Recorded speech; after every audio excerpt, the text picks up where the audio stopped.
Hey, good morning, One Piece fans. It's your boy Kozuki D Don, back here again for another One Piece chapter review. If you haven't checked out the latest One Piece chapter 983, I suggest to do before going on because I will be spoiling. And without further ado, let's just get into it. So, quick mention of the cover story, as most of us expected. Beige and Chiffon and Lola, they've met up with Pound because we knew Pound had just landed on Greenbeat and had met the Tontata tribe, and Beige and Chiffon were on Dressrosa looking for Lola. So it was kind of set up for them to meet up. We still don't know where Oda will go with this. So, and now on to the chapter now. We cut to the chapter where Perospero is using his ability that he displayed in Whole Cake Island, where he was able to create some sort of candy monster that was able to travel on the sea, which is a useful ability for a devil fruit eater. We know that the sea water it's like the natural weakening or defense against devil fruit powers.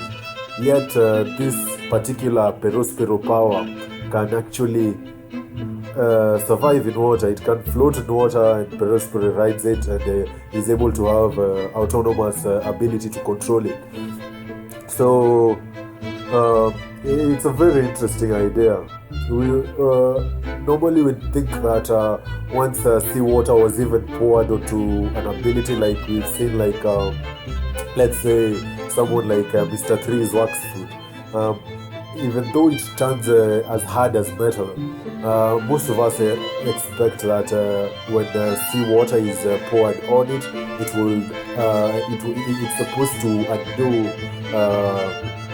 the effect. But looking at how Perospero uses his power, maybe Mr. 3 might also be able to use the wax power to actually move on water. Interesting thoughts, eh? So Perospero, we get a good glimpse into his character, and it just gives off all these very different scenarios that are to come with him having this idea. He mentions King, Straw Hat, and Marco, that he has to get revenge against them, and he says that he doesn't care about the alliance, that he will worry about that later, and all he knows is that the Big Mom pirates will come out of this the last one standing, which is interesting. Eh? We know we've seen that he's quite ready to take up the position of the leader of the Big Mom pirates in case Big Mom dies, but with his comments, it will seem that that's kind of like rhetorical statements that he usually makes. Like, just in the possibility that Big Mom dies, he thinks that he should be the one to lead them. But as long as she's alive, he's very happy to cooperate. He is Big Mom's first son. He has been with her the longest, and I'm guessing he understands her best and her abilities. So, fight of the alliance, Perospero might actually make decisions that will actually jeopardize the Yonko alliance in a way that would help the Ninja Pirate Pink alliance, and Samurai alliance, yeah? So then we come back to Chopper and Usopp, who seem to have gotten away from Big Mom, who last chapter we've seen her chasing them, which for a lot of people didn't like it because, well, we've had this experience with Big Mom just chasing the Straw Hats throughout Scotland, throughout the land, and on the giant tree, the whatever forest, onto the sea, and all the way to Wano. It's always been Big Mom chasing. It had gotten so rhetorical that not rhetorical, let's use recursive. It had become sort of a bow that Big Mom keeps chasing these people, and for some people, they actually thought that it actually made Big Mom look sort of incompetent in spite of her being a Yonko. But I'm guessing Oda was in a tight spot because in these scenarios, she was chasing the Straw Hats, the one private crew in the story that we know has immunity over death. And with Yonkos, if you intend on going against the Yonko, then in the One Piece world you face certain death, yeah? But the Straw Hats being the Straw Hats, I saw Big Mom chasing Usopp and Chopper. We obviously knew something was gonna happen to have her get derailed or just for them to escape.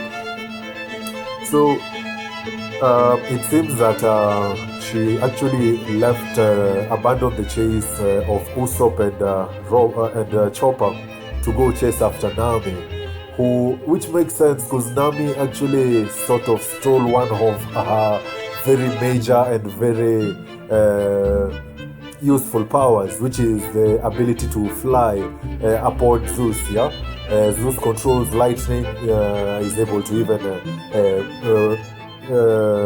cause rain, of course. Zeus is who we've seen expanding and becoming this huge nimbus cloud, and I'm sure if he really wanted, he will be able to even produce rain.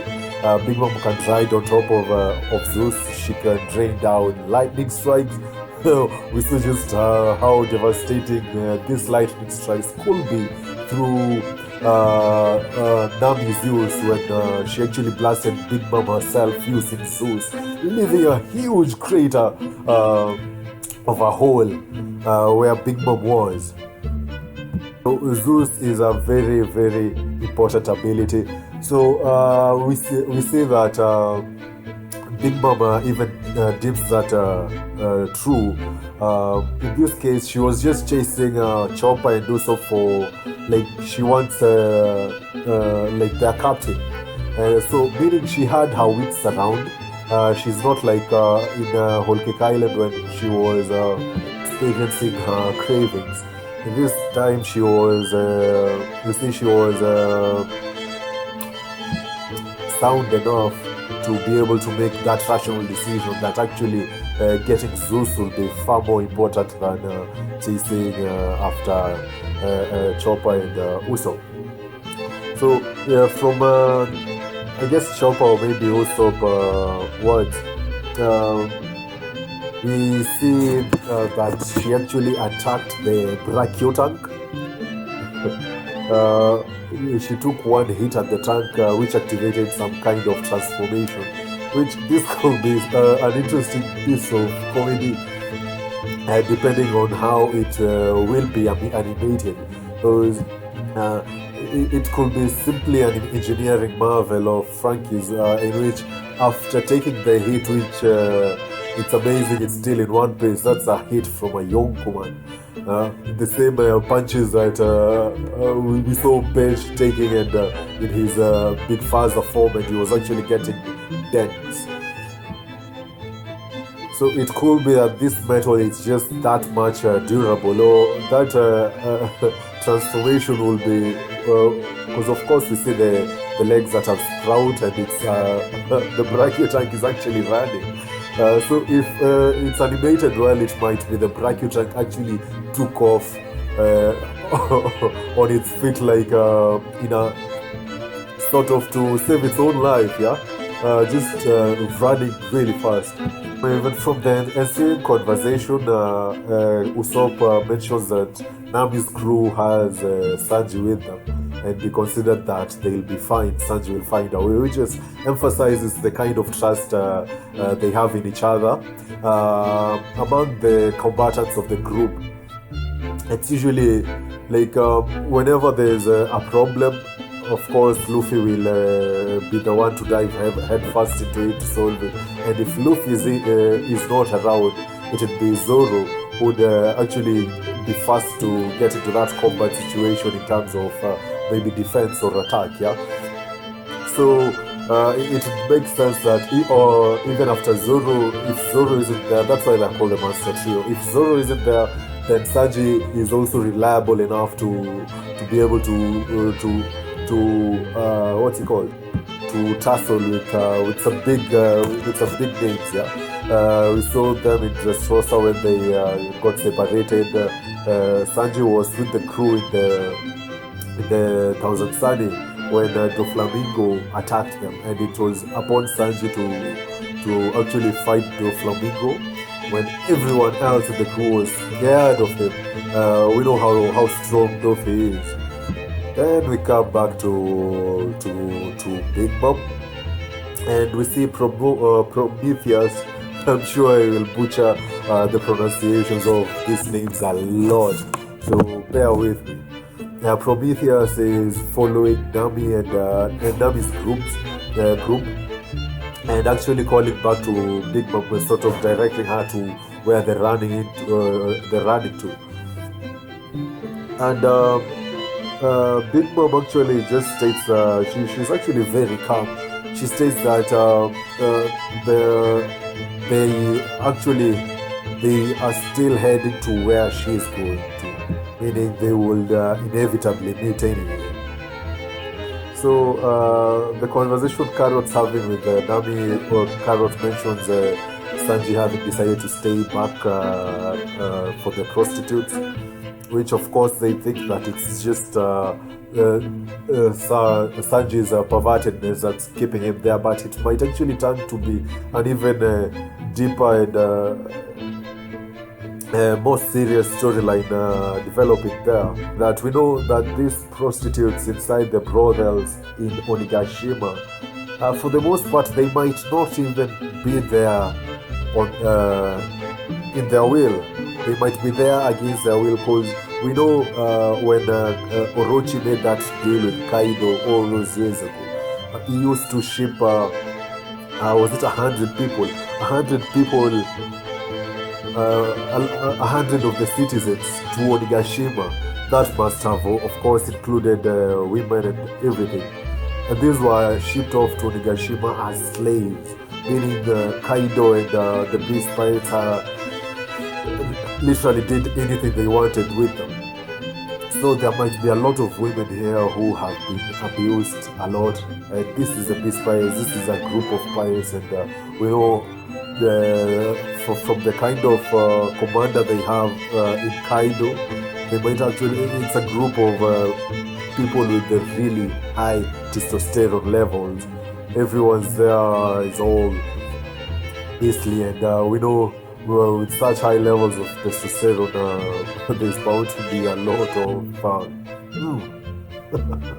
yeah, you get. So it might actually, a lot of these women might have been abused for a long time. Most might have been damaged to the point of no return, and it might actually have appealed to Sanji in a really deep way, considering his impression of women, what he believes, how women should be treated and everything. So it might actually turn out to be an interesting plotline. He might try to free them, and we know this is Black Maria's domain, and Sanji has a thing against fighting women. He actually can't fight a woman. So what happens in this case when he's actually trying to save these women from this fate that's in some ways worse than death, and a situation where it's a woman who is standing in his way in the form of Black Maria, and she's no slouch. Or what we've just seen Ulti do in this chapter, oh my god. I can just speculate what Black Maria can do.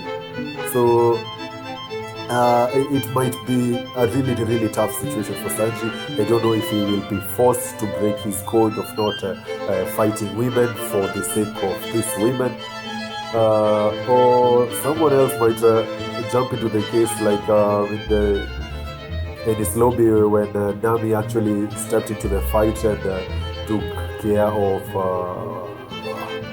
Khalifa, and they exchanged opponents. Now Sanji went for Jabra, the wolf guy.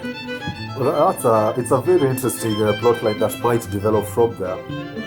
So then we see Big Mom actually giving life to a bunch of random things, an old umbrella, and there's emphasis on the old and the old sandals. I give you all life, follow me. There's also a bunch of other stuff that we see around her having life, and it's weird that she's giving life to these inanimate objects that seemingly have nothing special. But it actually might be strategic for Big Mom. She might actually be using her brain in that these sort of items might be ignored as having no use, and people will generally ignore the meaning. They'd serve as perfect spies to relay information to Big Mom. So then we move on to Momo, and he's already been hung on the crucifix. It's an X. It's not a crucifix. I don't know what actually constitutes a crucifix, but anyway. So if you watched my last video, I had thought that by the time Momo will be strung up, Luffy and Kid will actually be up there with him. Because I'd assumed when Orochi said make preparations, the whole getting where the logs are, but it seems to set up the crucifix. But it seems the Beast Pirates have these things like ready. They're always ready for crucifixions, ready for executions. So hey, it happened way faster than I actually thought it would. I thought it would take time, and in that time, a lot of stuff would have happened in Luffy's fight, and then the subsequent stuff that happens. But it seems that they had the crucifix on the ready, so Momo has already been strung. Actually, kind of looks similar to, if you haven't checked out my video, you need to check it out and see the artwork I did to depict this scene. And it wasn't too shabby. So Momo is introduced by Orochi himself, and he looks ecstatic. It just shows that Orochi might also have of course he had a lot of people around him thinking of him as a coward that is worried about ghosts that were dead, that weren't even gonna show up. And Momo here is actual definitive proof that Orochi wasn't crazy. That these people, judging by Momo, who is still 8 years old and is Lord Oden's son from 20 years ago, and is still alive at that same age, just proves to the other people that Orochi wasn't crazy. That these people actually somehow traveled, somehow appeared in the future, 20 years after. And now that they see Momo looking exactly as a kid, it's probably easy to piece two and two together that they actually traveled through time. So Orochi looks ecstatic, and he looks almost orgasmic, because now he can just, he has that "I told you so" face. So then we cut to Zoro, who is in another part by himself. He's facing a bunch of gifters, and he looks, he's starting to look a bit tired. He's wheezing, and he states that these devil fruit eaters are like they're made it. They just keep coming one after another, and judging by how tired he seems to have gotten, it seems that these people are no slouches. So we are introduced to this bunch of gifters. We've seen some of them in the previous chapters. We see this lady with her arms looking like sights, which must be difficult. How does she even eat? Maybe she just buries her face in food, because she definitely can't grab a spoon or a knife or anything for that matter. Because we know with gifters they are permanently in these states, but it's pretty useful for battle in that form. Then we see this sort of beetle guy, a stag beetle guy, has beetle horns stretching out from his back, and he has extra arms just to make his limbs 6 makes up the limbs of an insect, yeah. And we also see this other guy with a beetle horn and extra arms as well, and they all have blades and things. So it's an actual. It must be a fun fight for Zoro, because him and Luffy just love fighting strong people. With Zoro, he wants to become the greatest swordsman in the world. So if you'd ask him, he'd actually declare to all of Onigashima, all of the swordsmen and women in Onigashima would come challenge him if they wanted. He would proudly declare that. So I'm not worried about this. It's actually some interesting development to his goal, because he needs to become the strongest swordsman in the world, man. And this is the Yonko crew, and it's interesting. The conversation we get here, it's actually quite interesting. This gift is actually state that they are also all former pirate captains, and he states the number to be about 500 of them, which is interesting because it's Kaido has been, that's what he's been looking for. He's been meaning to get the strongest crew, which is seemingly made of ex-pirate captains. Zoro, Kaido has been a Yonko for a long time, or let's just say at least at bare minimum, let's say he's been a Yonko for 10-15 years, yeah. So in all these years, they've been upstarts, they've been rookies, much like Luffy, much like Kid, who've come opposing Kaido, thinking that their skills are actually strong enough to take him down, only to meet this unbelievable reality check, yeah. And for those who thought themselves strong enough to take him down and had their pride with them, actually Kaido only tries to make strong people his subordinates. So he might actually have just been killing off people he deemed weak or not worthy, but all the strong ones who challenged him and got defeated, he took his time to break their spirits, which is a specialty of his crew, with women in Udon and King himself being likely a torturer of sorts, yeah. All these gifters try to tell Zoro that he should just give in, bend the knee to Kaido, and accept, become a member of the crew rather than throw his life away. And the scene cuts out from there. We know Zoro in the next scene. My God, Zoro is gonna give them one hell of a speech. Maybe not a speech, but Zoro is a badass. This is, as most people speculate, is his arc. We need to see a lot more from Zoro, and he needs to earn the respect of everyone in Onigashima at the end of the arc. Yeah, everyone in Wano actually, to be recognized as the strongest swordsman, and it starts from here. In this chapter, we've seen what Luffy did in his encounters, and we can just speculate on what Zoro's going to do in the next one.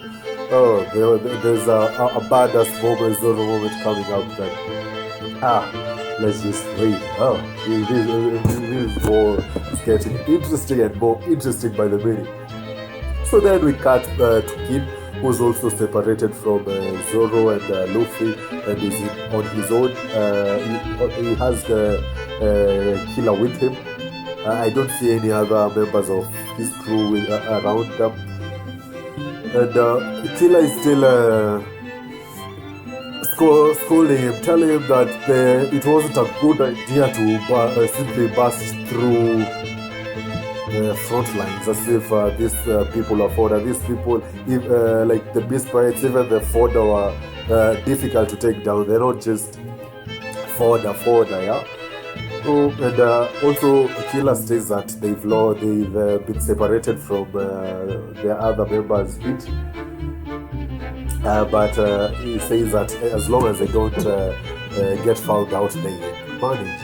which it makes sense because the other members of their crew are still dressed as Kaido's underlings, so they might not actually have been noticed. And if they're smart enough, as they seemingly are, they will just try blend in and try get away and maybe go about their business in their own way. Yeah?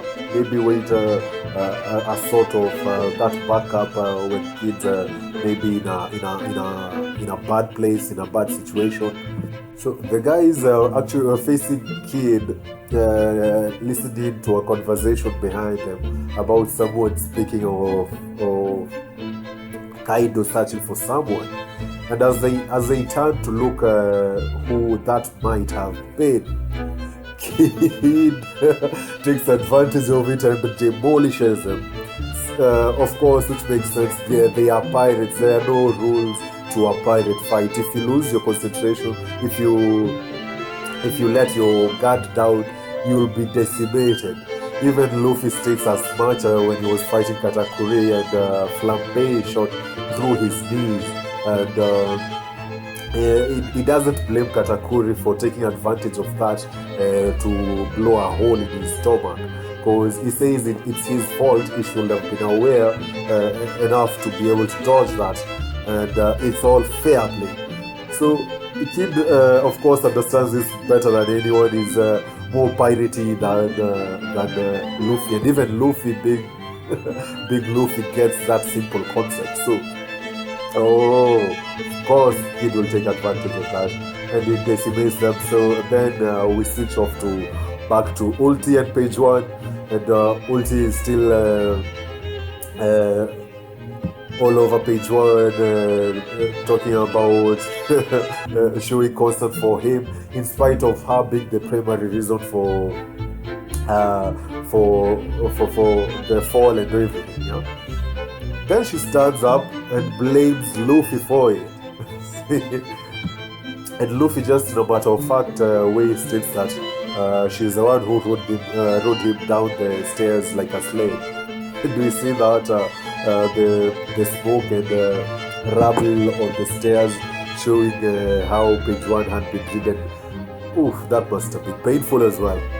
Just shows how resilient these Zoans might be, even in their base form. Yeah? Then Luffy introduces himself in his signature way, of course, that he is going to be the king of the pirates. At which point, Ulti immediately gets pissed, because we know the Tobiropo, as well as these gifters that we just done explaining, are also made up of ex-pirate captains. So Ulti herself might have been a pirate captain, intending to become a pirate king, and had ran across Kaido, who had just given them his usual reality check, to a point that the people under him strongly believe that there's no one in this world that can take down Kaido. They strongly believe that if they can't become the pirate king themselves, they at least serve the crew of the next pirate king. So they each believe strongly that Kaido will become the pirate king. Otherwise, it doesn't make sense for them to submit to Kaido. So then Ulti jumps up. I love how Oda depicts this. It's the marvelous piece of artwork that just sort of displays that effort behind this movement. We've seen this with even with Whitebeard and Roger's clash. We get that scene of Whitebeard jumping up in the air with his bicento all held back. About that, you just get the power behind that swing, the power that it's like right from their very cores. And the clashes with Roger. I get that same vibe here. When Ulti jumps up, spreads her hands, sort of like a butterfly. At first, when I saw this, I immediately thought to when I was speaking of the Tobiropo and their Straw Hat matchups. You can check that video.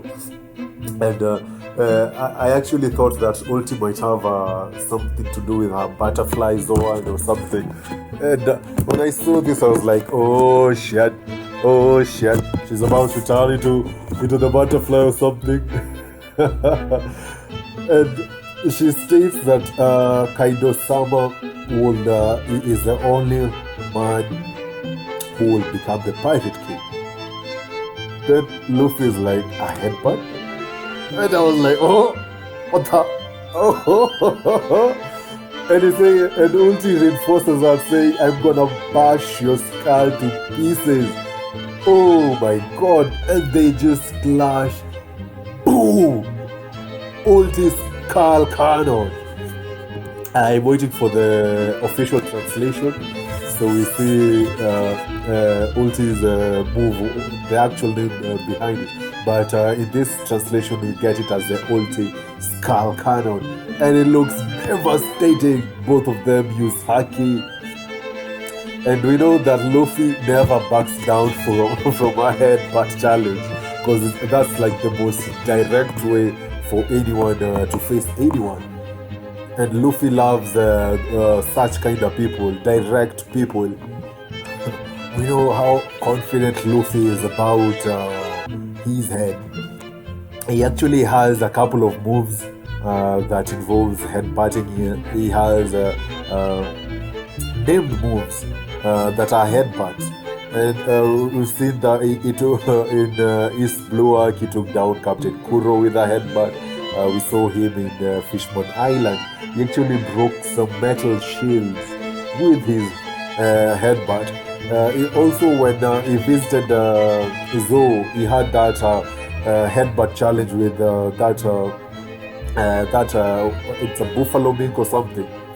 And so we know that Luffy is extra proud of his head, and he will definitely not back down from this challenge.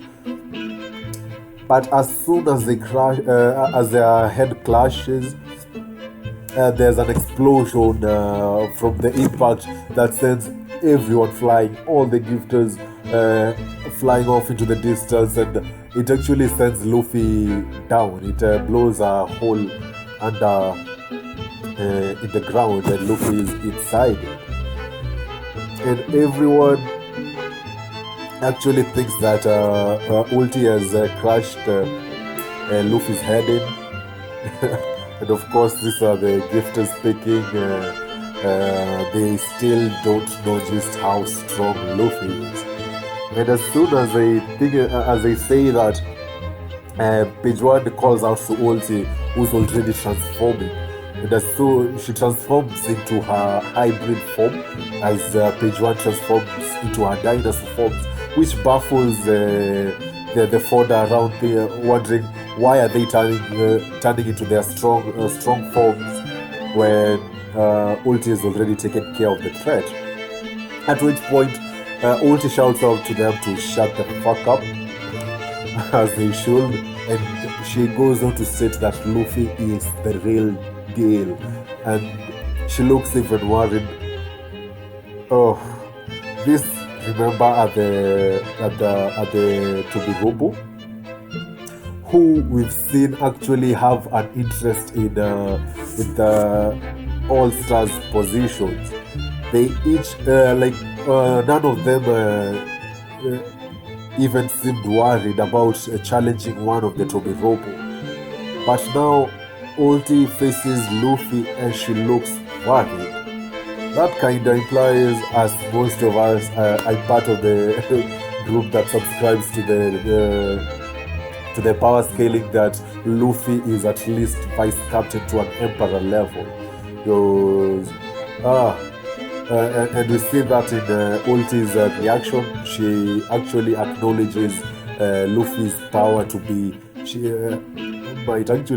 to be above the All-Stars power.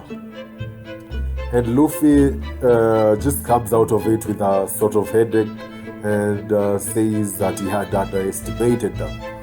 which sort of also just shows that Ulti is also strong. She's no slouch, and Luffy blitzes over Ulti, grabs her by the horns, and just knocks her to the ground. And as he does this, Page One tries to go after him, tries to go bite him, to which Luffy stretches out his arm and gets out of the way. Then Speed blitzes under Page One. Page One notices him under him, but he still has enough time to blow up his arm for an elephant gun right, an uppercut right to the chin. And as soon as he's done that, Ulti is back up, now turned into her full dinosaur form. She grabs Luffy by the arms, and she's going to use another headbutt attack, and she calls it Ulti Meteor, but Luffy doesn't even let her finish, as he says that it won't happen, and mentions Gear 4th. Let me just hold it there, yeah? As Luffy mentions this Gear 4th, it kinda gives a lot of implications. It implies that Luffy will need a Gear 4th to take down Ulti. It might also imply that Luffy just wants to take care of Ulti as quick as possible so that he doesn't expend too much energy fighting her before proceeding on forward. And it's also interesting because Ulti has both of Luffy's arms in her arm, and Luffy still speaks of Gear 4th, which we know that to activate Gear 4th, Luffy blows the muscle balloon through his arm. But in this case, his arms are tied, so how was he going to blow it into himself? But anyway, it just tells us, speaks to the growth of Luffy. We know even with Gear 2nd, at first it used to wear him out. It really taxed him, to which point he couldn't use it for a long period of time, and took a toll on his stamina. And to activate it, he used to have to pump his legs a couple of times to activate it. But after the time skip, he was able to activate it even with just one arm. And subsequently, in previous chapters, he almost can get into Gear 2nd without even having to pump up any part of the body, like just instantaneous into Gear 2nd. And even with now Gear 4th, we've seen him getting increasingly comfortable using Gear 4th. When the three ships were sent to obliterate them from the seas as they approached Onigashima, as Law went for his room attack and killed his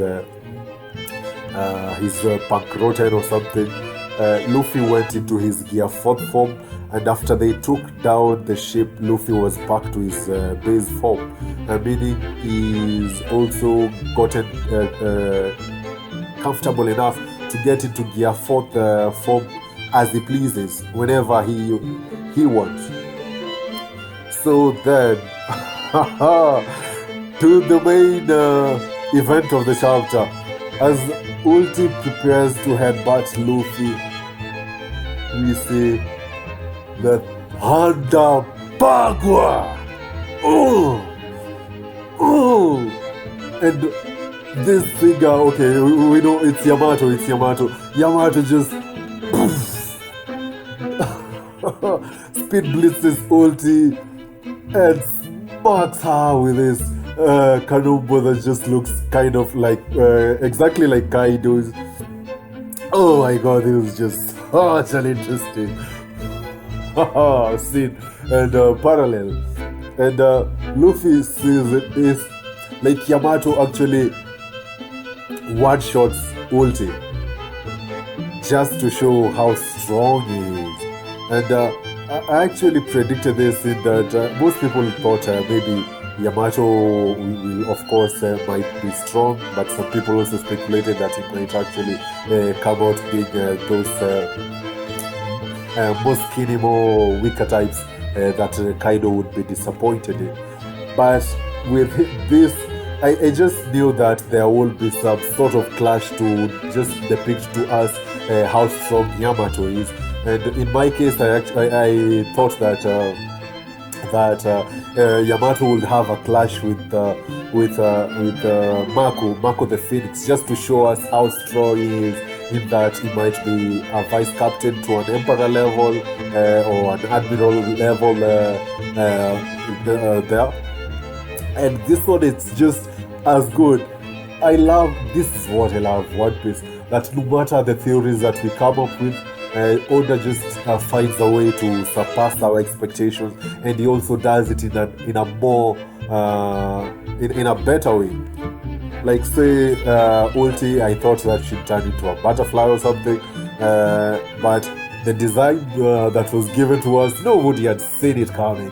And of course, with Kaido's crew, we've seen they have this theme around ancient Zoans and Zoans in general.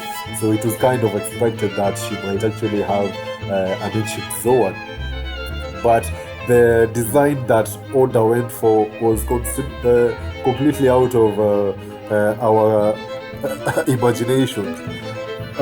She turned into I even have to just read this to get the name right. It's a Pachycephalosaurus, a dinosaur with some sort of horns and on its snout, and it also has this sort of skeleton, or let's say the skull. Its skull has a really strong look, which also emphasizes why Ulti's attacks will be more based in the headbutts. Oda just he never ceases to amaze us, yeah. So in spite of getting it wrong, I still love it. I kind of take these theories to be like like in this in our world we know okay, it's not definitively proven, but there might be different universes, and we exist in a number of different timelines. In that there might be a universe that exists that's exactly like ours, like an Earth that exists that's exactly like ours, with exactly the same characters, like a version of ourselves that in that universe has been maybe like drastic different like there's different dimensions, yeah. Of course, none of this is definitively proven, so just bear with me. If there are different dimensions and infinite timelines, so theories, I see them can sort of act like as a different One Piece dimension in which Luffy and other characters made radically different decisions, resulting in very different scenarios, which are more influenced by how every individual understands the story. So getting something wrong, it's not exactly a bad thing. I just think of it as a different scenario, sort of like what the library of Ohara, you can check out their link, their site. They do an awesome thing in that the fans sort of they brought to life some of the fan-made theories. These theories are things that haven't happened that way already, or it might happen in a different way, but they're just interesting things to just explore. So with Yamato's appearance, we see him having that kind of bow that Oden used to rock. He has long hair, and I love these long hair types. Kind of, we see whose hair looks amazing. Sasaki's hair also amazing. Kaido's hair, like it's just an amazing design generally. So Yamato has this long hair.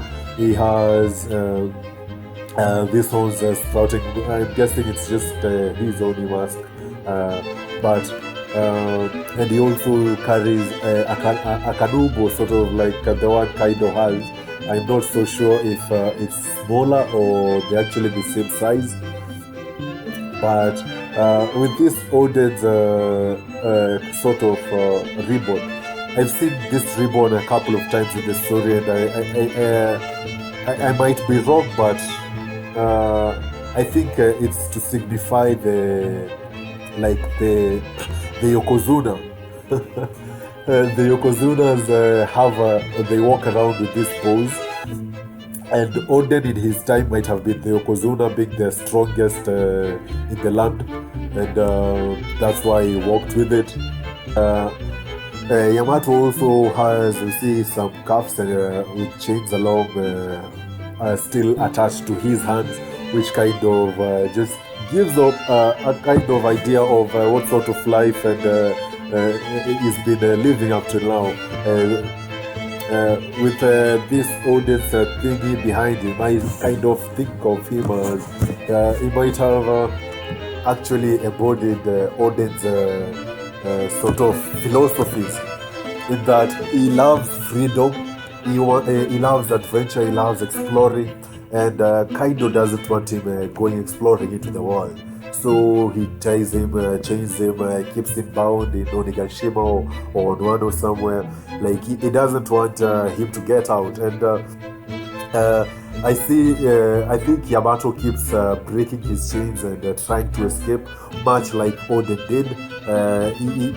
Oden kept trying to escape into the sea to explore, to just get out of the bounds of Wano. He kept failing over and over again because he had literally no sense of any skills in sailing. So he kept failing and failing and failing and failing until Whitebeard came by, who had an entire crew with all these people who were capable enough to ride on the seas. It was just till Whitebeard appeared that he was able to leave Wano. So the same thing might have been happening to Yamato, in that he's been trying to leave Wano but being banned or kept prevented in some way, shape or form. Might also have the same thing with Oden, in that he has no sailing skills. That's what's been keeping him there, which gives a lot of implications, judging by after he did this, he talks to Luffy, asks him if he is Straw Hat Luffy, and of course the other gifters already mobilizing. He is saying that Kaido wants Yamato retrieved anyway, so they need to capture him. So Yamato grabs Luffy and takes off, and Luffy does not resist because he's still on his Suge form, where he's still impressed with Yamato's power in being able to one-shot ulti, whom even Luffy acknowledged to be somewhat strong. And we know the people Luffy has acknowledged as strong, just a few. I can't exactly remember. So Yamato also immediately tells Luffy that he's not going to hurt him, to which of course Luffy is able to sense people's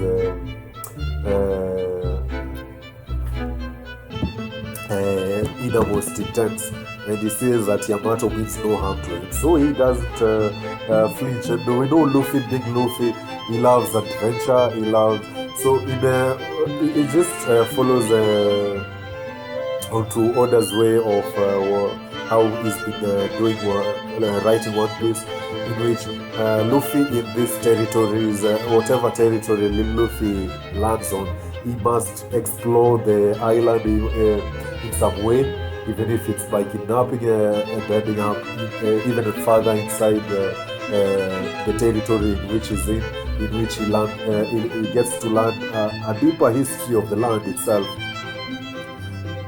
and sort of get that context behind the villain's actions, behind everything, how everything works.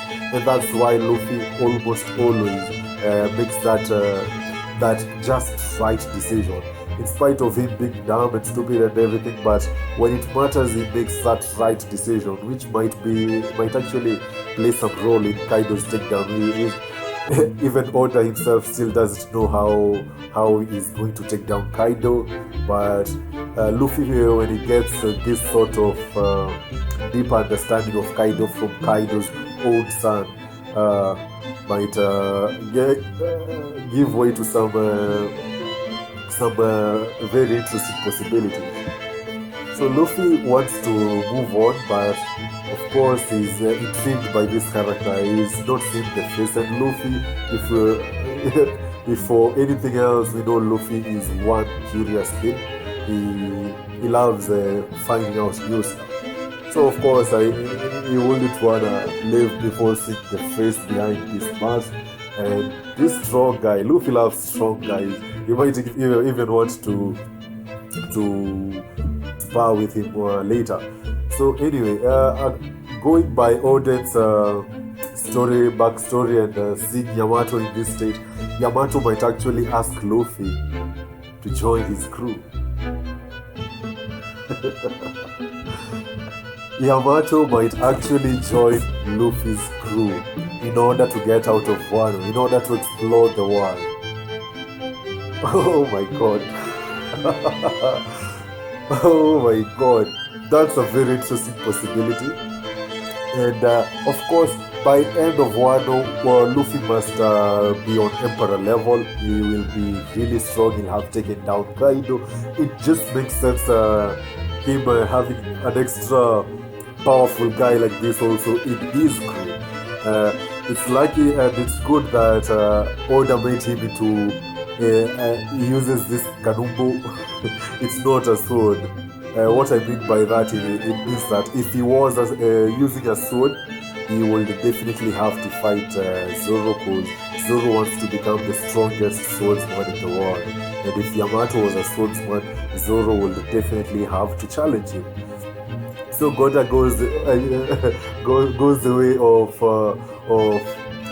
making Yamato use these same techniques as Kaido. We still don't know if he has a devil fruit or not. But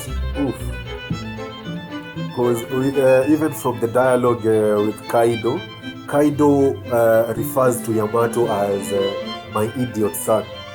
Who's the other person we saw Kaido referring to as idiot? It was Lord Oden himself, the idiot lord. And he called them Lord Oden an idiot. Why? Because Oden, for the principles Oden lived by, for what he chose to do, in spite of having a better way to approach it, in that he could have mobilized people, he could have mobilized his friends and strong allies to come help him fight Kaido, but he wanted to face him himself. He shouldered the burden by himself. So Kaido might actually be he might actually see some sort of order in his own son, in that he might have this might have a moral code he abides by, and everything. He might parallel Oden a lot, and might be the reason why they don't get along. In that Oden Kaido sees so much of Oden in his own son, which so that's where the chapter ends, with Yamato introducing himself to Luffy as a son of Kaido, which shocks Luffy, definitely got his attention. And from here, I don't know what to do. Anyway, hey, I've been ranting and talking for 50 something minutes, so oh my god, I'll have to edit that. Like the chapter if you like the video if you liked it. Like, share, subscribe. Talk to me in the one page in the comment section below. Let me know what you think about this, and I'll see you in the next one. I'm Kozuki the Don, and I'm out. Oh Lord.